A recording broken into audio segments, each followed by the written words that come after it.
আজি ৰাজ্যৰ প্ৰতিখন জিলাৰ সদৰ স্থানতে এনেদৰে এখন বিশেষ শৈক্ষিক অভিৱৰ্তন অসম ৰাজ্যিক প্ৰাথমিক শিক্ষক সন্মিলনীৰ আহ্বানত অনুষ্ঠিত হৈছে।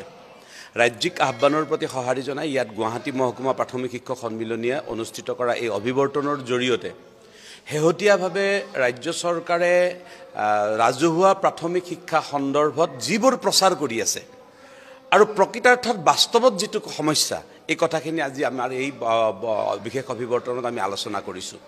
আমি দেখিছোঁ যে অসমৰ সন্মানীয় সংসদ বিধানসভাৰ মজিয়াত বহু সময়ত বহু ভুল তথ্য দাঙি ধৰা হৈছে।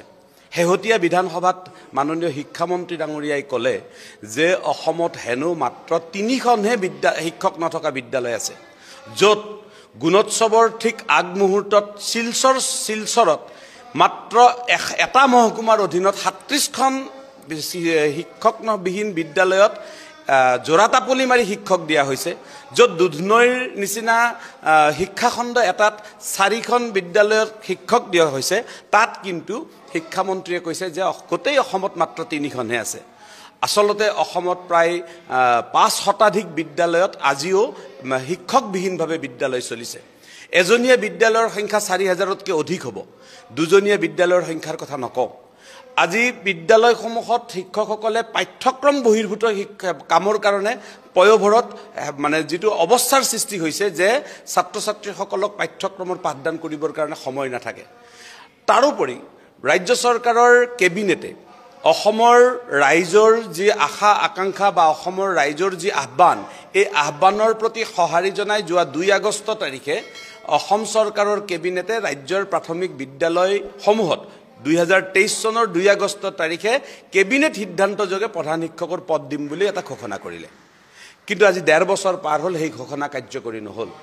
এই যে চৰকাৰখনে এই কামখিনি কৰা নাই, যিহেতু ৰাইজৰ আহ্বানত অসম ৰাজ্যিক প্ৰাথমিক শিক্ষক সন্মিলনীয়ে কৰা অনুৰোধৰ প্ৰতি ৰাইজে সঁহাৰি জনাই কৰা মুখ্যমন্ত্ৰীক অনুৰোধ কৰা যিখিনি বাক্য, সেইখিনি যে আজিও ৰাজ্য চৰকাৰখনে কাৰ্যকৰী কৰা নাই, তাক এই শৈক্ষিক অভিৱৰ্তনৰ জৰিয়তে আমি অৱগত কৰিছোঁ। আমি ৰাইজক এই কথাটো ক'বলৈ বিচাৰিছোঁ যে আপোনালোকে যি পৰামৰ্শ দিছিল, আপোনালোকৰ পৰামৰ্শৰ ভিত্তিত যি চৰকাৰে কেবিনেট সিদ্ধান্ত লৈছিল, সেই সিদ্ধান্ত কাৰ্যকৰী হোৱা নাই। গতিকে এতিয়া ৰাইজে কি ব্যৱস্থা গ্ৰহণ কৰিবলৈ আমাক দিব, এই অভিৱৰ্তনৰ পৰামৰ্শৰ ভিত্তিত আমি কাম কৰিম। আৰু এই অভিৱৰ্তনৰ আটাইখিনি প্ৰস্তাৱ অহা 10 মাৰ্চ তাৰিখে আমি মুখ্যমন্ত্ৰী দেৱৰ হাতলৈকে অৰ্পণ কৰিম। আৰু আমি তাৰ পিছত ৰাইজৰ সহযোগত নিশ্চিতভাৱে এক আন্দোলন আমি গঢ়ি তুলিব লাগিব, কাৰণ ৰাজহুৱা প্ৰাথমিক শিক্ষাৰ এয়া সংকটকাল। মুখ্যমন্ত্ৰীৰ বৃত্তি যিটো ছাত্ৰ ছাত্ৰীৰ বাবে 4ৰ্থ আৰু 5ম শ্ৰেণীৰ বৃত্তি পৰীক্ষা অনুষ্ঠিত কৰা হয়, আজি 4 বছৰ ধৰি বৃত্তি পৰীক্ষাৰ পৰা শিক্ষাৰ্থীসকলক বঞ্চিত কৰা হৈছে। এইটো কেনেধৰণৰ ন্যায়? যিটো সময়ত শিক্ষামন্ত্ৰী বা মুখ্যমন্ত্ৰী মহোদয়ে কৈ থাকে যে আমি ৰাজহুৱা শিক্ষানুষ্ঠানৰ কাৰণে দায়বদ্ধ, শিশুসকলৰ ওপৰত দায়বদ্ধ, তাৰ 4 বছৰ বৃত্তি পৰীক্ষাটো বন্ধ কৰি দি কি দায়বদ্ধতা প্ৰকাশ কৰিছে? ঠিক তেনেকৈ ইতিমধ্যে শিক্ষামন্ত্ৰীয়ে এটা ঘোষণা কৰিছে আজি কিছুদিন আগতে যে অভ্যাসন বহি ছাত্ৰ ছাত্ৰীসকলক যে আগত বৰ্ষত দিব নোৱাৰিব, তাৰ এটা ইংগিত প্ৰকাশ কৰিছে।